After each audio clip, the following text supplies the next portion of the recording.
Evan Smith for FightCornerNews.com here with legendary judge again, Harold Lederman. What's going on, Harold? Same old, same old. Same old. We're getting ready for the big trilogy fight in Denver with Mike Alvarado and Brandon Rios. You know, it's the third time they're going to fight, and back in Mike Alvarado's hometown of ice-cold Denver, Colorado. So, you know, looking forward to that next week. Yeah, that's going to be a great one. So we'll talk about that in a second. But I just want to get, you know, since you're such an experienced judge, you've judged so many fights for so many decades now. And you actually played a big role in the Ali Norton fight a couple of years ago. Obviously, you've been watching me on HBO. They blamed it on me on HBO on ESPN. But to tell you the truth, yeah, it was huge controversy, the third fight that I judged. You know, they had the police strike that night, and there was, you know, a whole lot of stuff going on that night. But it was a very close fight, and Ali wound up winning the unanimous decision.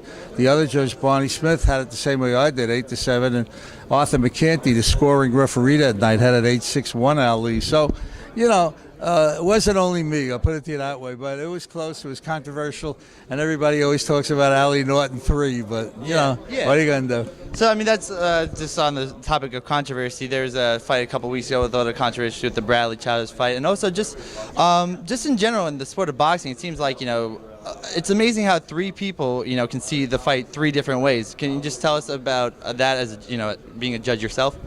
Well, I mean, you know, sometimes it's the pressure. People aren't ready for a huge fight, you know, like the fight that they're judging. Other times is, you know, depends on where they're sitting. You know, the judges sit on three different sides of the ring.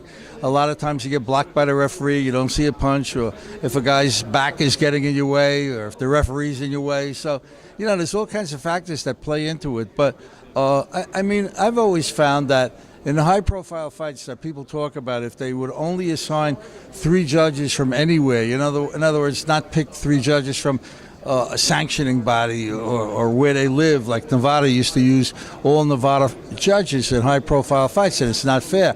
Rather than go out and find the three best judges for the high-profile fights, they used to use all Nevada guys, and they would wind up with a lot of controversial decisions.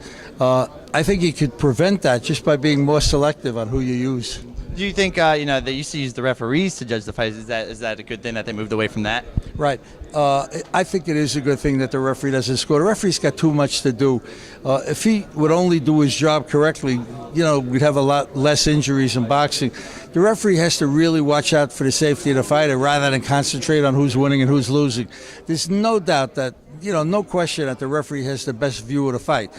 I won't argue that point, but I will argue that if the referee is concentrating on the scoring like he should, then, you know, he could really miss something that would mean whether a guy lives or dies. And so, you know, it's too important for the referee to concentrate on the safety factors and, you know, and let the three judges score the fight. Okay. And just last point about judging, then we'll get a little bit into the a couple fights here.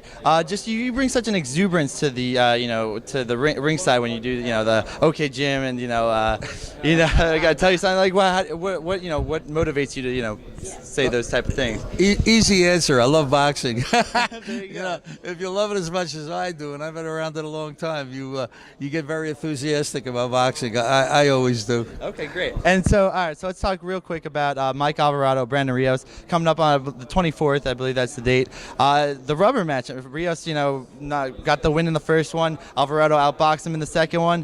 Who's going to win this one? What's good? See, you know, I got to keep score, so I'm not going to tell you who's going to win because I don't want people saying that I'm prejudiced to one side or the other. But I got to tell you, Brandon Rios is going to come to fight. He'll try to get on the inside, murder Mike Alvarado with body punches, and then try and stop him again. Mike Alvarado, on the other hand, has got a box. He really can't stand there and slug. His biggest problem is that he gets drawn into slugging matches, and you can't slug with Brandon Rios. He hits too hard, too aggressive, you know, does too much damage on the inside. Mike Alvarado's got to stay off the ropes and box. Use that jab, double jabs, triple jabs, combinations, all that kind of stuff. Keep the fight in the middle of the ring and outbox Rios. That's his best chance to win. All right, and so just so while we're here, you might as well talk a little bit about the Pascal Kovalev fight. So, just if you want to just give a couple words about that and what the, you know, maybe the game plan is for each fighter. Sure, it's going to be an out-and-out war. I'm standing right next to Sergey Kovalev. I don't want him beating me up, but he's got some right hand. I mean, he's going to try and do what he always does: get get Jean Pascal out of there with a right hand, because Jean is not the hardest guy in the world to hit. There's no question. On the other hand, Pascal's very rugged. Typical Haitian fighter. He originally comes from Haiti, even though he lives up in Montreal now. He comes in low. He throws a lot of hard shots. He rips the body, kills you on the inside. Very strong, very aggressive. Takes a great punch. Only lost 2 fights in his life. He lost to Bernard, and then he lost to Carl Frosch. And losing to 2 guys like that is no big crime, because there's 2 great fighters.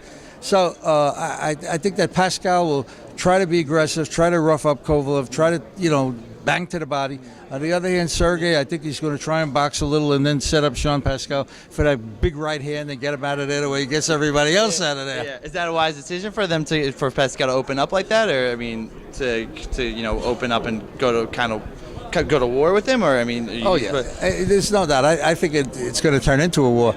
I think Pascal's biggest chance is to do damage on the inside. On the other hand, Sergey's biggest chance is to get in the middle of the ring and whack him with that right hand. Yeah. So, in other words, it's going to be a great fight. I'm looking forward to a dynamite fight on January the 24th on HBO. Great. Thank you so much, Harold. Evan Smith, Fight Corner News. Thanks for having me, Evan. Yeah, thanks a lot. Thanks so much, Harold. See you inside. Yeah, see you inside.